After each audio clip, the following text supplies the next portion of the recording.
할렐루야. 오늘도 하나님 우리의 마음을 하나님께 온전히 향하시기를 축복합니다. 오늘 함께 보실 하나님의 말씀은 로마서 8장 26절에서 28절 말씀입니다. 로마서 8장 26절에서 28절 말씀입니다.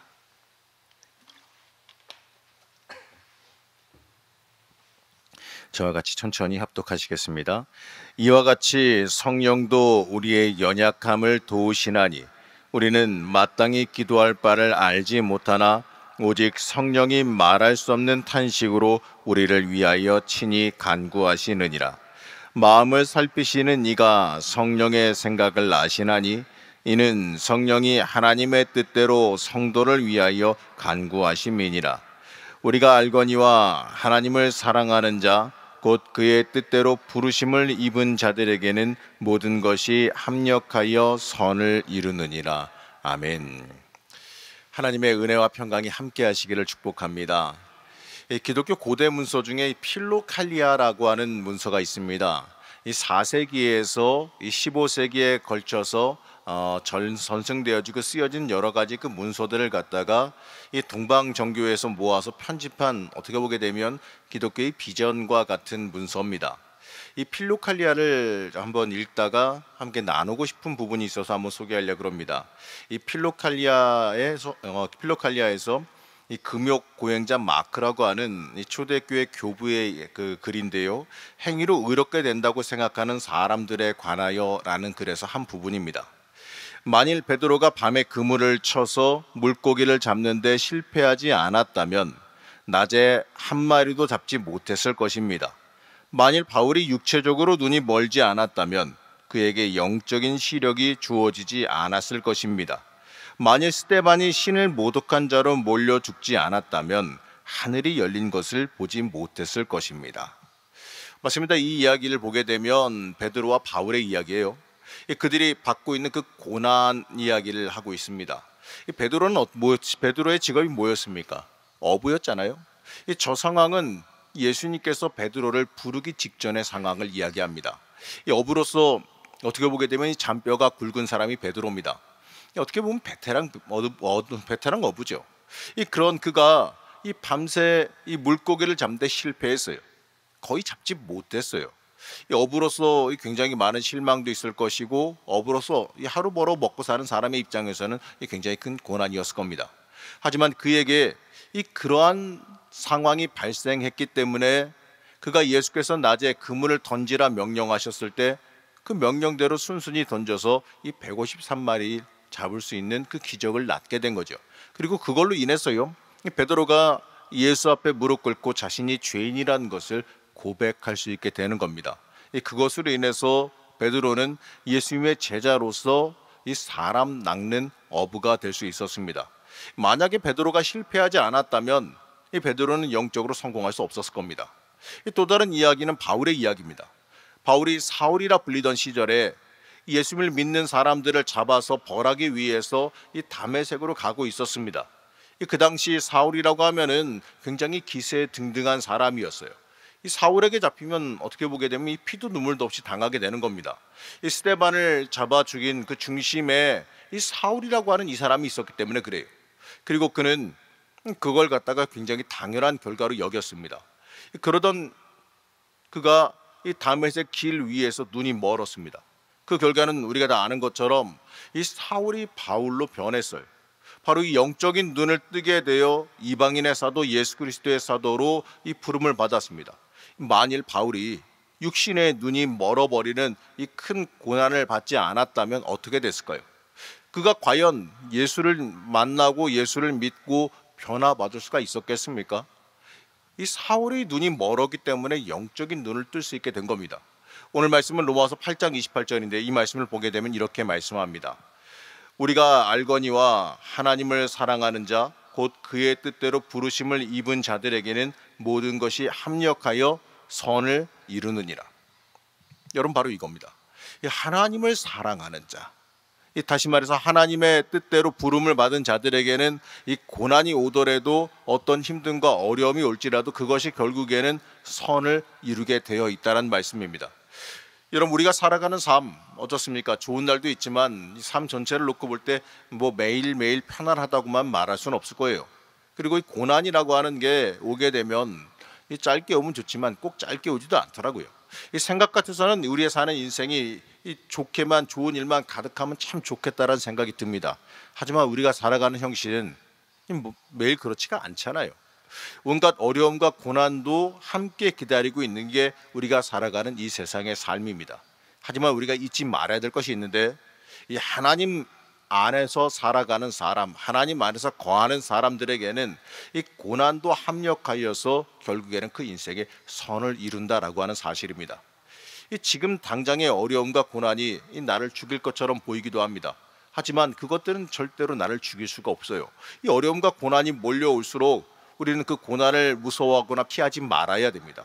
그 고난에 주눅들어서 하나님을 떠나는 일을 범하지 말아야 합니다. 그 고난은 우리가 하나님 안에만 있다면, 이 어떠한 어려운 것이 올지라도 결국은 하나님께서 역사하셔서 우리에게 선이 되게 만드실 것이기 때문에 그렇습니다. 그렇다면 이러한 질문이 떠오를 수 있을 거예요. 이 도대체 언제 그 선이 이루어질까? 도대체 언제 하나님의 그 응답과 선이 이루어질까? 내 생각 같아서는 이쯤 하면 될 것 같은데 하나님은 언제 이루시려고 그러십니까? 이러한 생각이 들 수 있습니다. 여러분, 우리는 노아의 방주 이야기 잘 알죠? 이 노아에게 하나님께서 방주를 산 위에 만들라고 지시하셨습니다.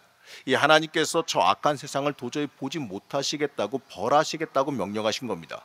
그리고 방주를 만들고 그 방주 위에 온갖 동물의 한 쌍을 넣으라 이렇게 명령하셨어요. 어떻습니까? 노아는 하나님의 그 말씀에 순종했습니다. 그래서 방주를 만들기 시작합니다. 하지만 이 방주의 크기는 정말 거대해요. 일반 개인이 만들기에는 참 무리가 있을 정도로 큽니다. 노아가 이 족장이었다는 설화도 있지만 뭐 족장일지라도 그 방주를 만드는 건 이 엄청난 노동력과 시간과 돈이 들어갔을 거예요. 그 방주는 단순하게 1, 2년 만에 지어진 배가 아니었지 않습니까? 성경에 의하면 그 노아의 방주는 무려 120년 동안에 걸쳐서 만들어졌어요. 자, 120년입니다. 물론 온갖 동물 잡아넣는 기간도 그 안에 있겠지요. 하지만 우리가 생각하기에는 이 그리 오래 안 걸리고 한 몇 년 지닌 것처럼 성경에서는 금방금방 넘어가니까 그렇게 생각하겠지만 명확하게 기록돼 있어요. 120년입니다. 그때 당시 사람들이 오래 살았다고 하지만 그래도 120년이에요. 평균 수명이 한 1000살이라고 치고 지금 우리의 평균 수명이 100살이라고 해서 한번 비교해 봐도 우리의 계산으로 볼 때도 한 12년입니다. 노아의 인생에 있어서 10분의 1을 넘어가는 엄청난 세월을 방주 짓는 데 쓴 거예요. 이 처음에는 하나님 말씀 붙잡고 시작했겠지요. 의미도 깊고 참 좋았을 겁니다. 하지만 시간이 지나면 어땠을까요? 시간이 지나고 참 힘들었을 거예요. 돈도 엄청 많이 들었을 거고요. 세상 사람들이 손가락질하면서 욕했을 겁니다. 아니, 산 꼭대기 위에다 배를 만들고 있으니 이 정상적인 사람들이 보기에는 미쳤다라고 그럴 거예요. 거기다가 작은 것도 아니고 크기도 엄청 크잖아요. 하나님께서 멸망시키겠다고 하셨는데 그게 금방 이루어질 것 같았는데 그게 120년이 걸렸어요. 하지만 그때가 이루어졌을 때 어떻습니까? 하늘에서 비가 내리기 시작했지요.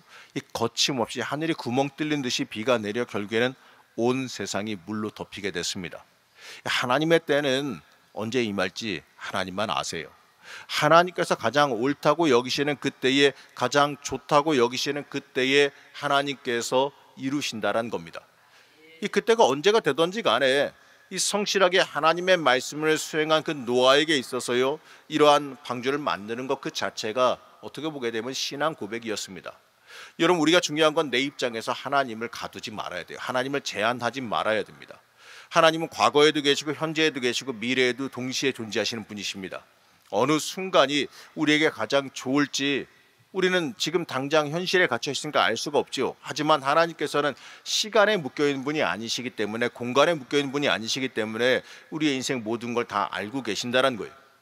당장은 왜 이렇게 우리를 끌어가시고 왜 이렇게 만드시는지 우리는 알 수가 없습니다. 하지만 시간이 지나고 나면 그때 그 상황이 우리의 삶에서 가장 절묘한 때라는 것을 깨달아 알게 될 겁니다. 여러분, 우리는 지금 그 순간을 믿음으로 기다리며 노아처럼 하나님의 역사의 그 날을 준비할 수 있어야 돼요. 준비가 되어야 하나님의 역사가 일어납니다. 준비가 되지 않은데 무슨 역사가 일어나겠어요? 우리가 만들어지지 않았는데 어떻게 쓰임 받을 수가 있겠어요? 우리가 만들어지고 준비되는 그 기간이 있어야 하나님의 역사도, 하나님의 놀라운 응답도 함께 임하게 됨을 믿으시기 바랍니다. 여러분, 아브라함, 여러분 다 알고 계시죠?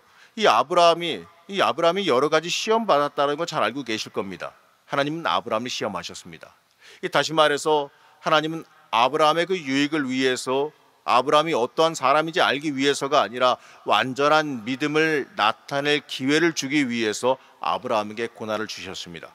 이 고난과 고통이요, 어떻게 보게 되면 우리에게 기회입니다. 이 자동차나 이런 것들 보게 되면 안전성 크게 말하죠. 하지만 사실 이 보통 상황에서는 이 차가 안전한지 저 차가 안전한지 알 수가 없잖아요. 하지만 이 극한 상황에 달하게 되면 비로소 이게 안전하구나라는 걸 깨달아 알게 됩니다. 우리도 마찬가지예요. 우리도 신앙인 아닙니까? 우리도 하나님의 사람들 아니겠어요? 하지만 이 평상시에는 누가 올바른 신앙과 믿음을 가지고 있는지 구분이 가지 않아요. 이 모든 일이 다 잘 되고 어려움이 하나도 없고 다 평안한데 그거 가지고 기뻐하지 않은 사람 어디 있고 그거 가지고 감사하지 않은 사람 어디 있겠습니까? 하지만 여러분, 상황이 어려워지고 한번 괴로워진다고 한번 생각해 보세요. 고난당했다고 생각해 보세요. 그 순간에 과연 누가 하나님께 감사를 돌릴 수 있느냐, 이 문제입니다. 이 험한 시험 물결이 밀려올 때 여러분은 겁내지 말고 두려워할 필요도 없어요. 바로 그 순간이 내가 지금까지 훈련된 내 신앙을 보일 때예요. 내가 지금까지 쌓아 올린 내 믿음 보일 때입니다. 여러분, 우리의 올바른 신앙 보일 순간이 다가온 겁니다. 내 신앙이 그 시간이 더 성장할 수 있는 귀한 시기예요. 제가 누누이 말씀드리잖아요. 복의 그릇이 커지는 시간이라고. 고난은 여러분, 우리가 어떻게 그 고난을 대하느냐에 따라 그 결과가 달라집니다. 고난에 무너지고 내 신앙 버리고 그대로 무너지면 그 사람은 고난에 무너지고 없어지고 마는 거지만, 그 고난이 왔을 때 그 믿음 지키고 여태까지 쌓아올린 신앙과 믿음으로 그걸 이겨나가게 되고 하나님도 붙잡게 되어지게 되면 그 시간이, 고난의 시간이 나를 신앙적으로 영적으로 성장하는 시간이 되어지게 만들어주고, 또 그 시간에 우리의 영적인 복의 그릇이, 담길 복의 그릇이 더 커지는 은혜를 경험하게 될 겁니다. 여러분, 고난은 피할 수 있으면 좋지만 다가오게 되면 우린 피할 수 없어요. 그 다가오게 되면 그 순간 우린 더더욱 그 시간이 내가 하나님 더 깊게 만날 시간이구나, 내가 은혜를 더 받을 시간이구나, 복 받을 준비가 되어지는 시간이구나, 이렇게 생각할 수 있어야 됩니다. 하나님께서는 모든 것이 결국에는 합하여서 결국 우리에게 선을 이루어 주심을 믿으시기 바랍니다. 이 스데반 집사가 이 돌에 맞아 억울하게 죽임 당함으로써 그가 하늘 문이 열리는 그 영광을 봤던 것을 기억하시기 바랍니다. 사랑하는 성도 여러분, 이 땅에 소망을 두고 이 땅에서만의 유익을 구하며 살아가시겠습니까? 아니면 이 저 하늘 위의 유익과 하나님의 유익도 함께 구하며 살아가시겠습니까? 여러분, 이 땅의 것에만 소망을 둔다면 이 땅의 것으로만 끝나고 말아요. 하지만 저 하늘의 소망을 두고 산다면 하늘의 것도 땅의 것도 다 얻을 수 있다는 것을 잊지 말고 기억하시기 바랍니다. 여러분, 우리의 모든 건 하나님이 주셔야 돼요. 이 밀려오는 고난, 내 신앙을 성장하는 계기로 삼으시기 바랍니다. 이 고난과 어려움 속에서도요, 내가 하나님 안에 철저히 거할 수만 있다면, 내가 하나님 안에만 거한다면 어떻게 선을 이루어 주실지 여러분들 삶 가운데 틀림없이 만나게 되고 보시게 될 줄로 믿습니다. 하나님의 역사하시며 경험할 줄로 믿습니다. 당장은 하나님이 어떻게 역사하실지 알 수가 없죠. 하지만 여러분, 겪어보시기 바랍니다. 겪어보시면 하나님께서 이렇게 역사하시는구나 하고 그 놀라운 역사를 체험하시게 될 줄로 믿습니다. 여러분, 하나님께 합력하여서, 하나님께서는 모든 것이 합력하여서 선을 이루게 만들어실 줄로 믿으시기 바랍니다. 고난도 복이 될 줄로 믿습니다. 하나님의 역사가 여러분 삶 가운데 있기를 축복합니다. 오늘도 기도하실 때 하나님 붙잡고 승리하는 삶 사시기를 간절히 축복합니다. 잠시 기도하겠습니다. 우리의 주인 되신 하나님, 모든 것이 하나님의 섭리로 하나님께서 인도하시는 일임을 믿고 고백합니다. 고난의 상황에도 묵묵히 하나님의 사람으로 우리가 굳건히 서기를 원합니다. 우리를 붙잡아 주시고 하나님의 능력으로 일어서는 역사가 우리의 삶 가운데 있게 하여 주시옵소서. 고난이 유익이 되고 복이 되는 놀라운 은혜를 체험하게 하여 주옵시고, 이 고난과 어려움을 통해 오히려 더 성장하고 자라는 은혜가 우리의 삶 가운데 임하게 하여 주시옵소서. 우리를 붙잡아 주시는 그 하나님의 은혜를 간구하며 거룩하고 존귀하신 예수님의 이름으로 기도하였습니다. 아멘.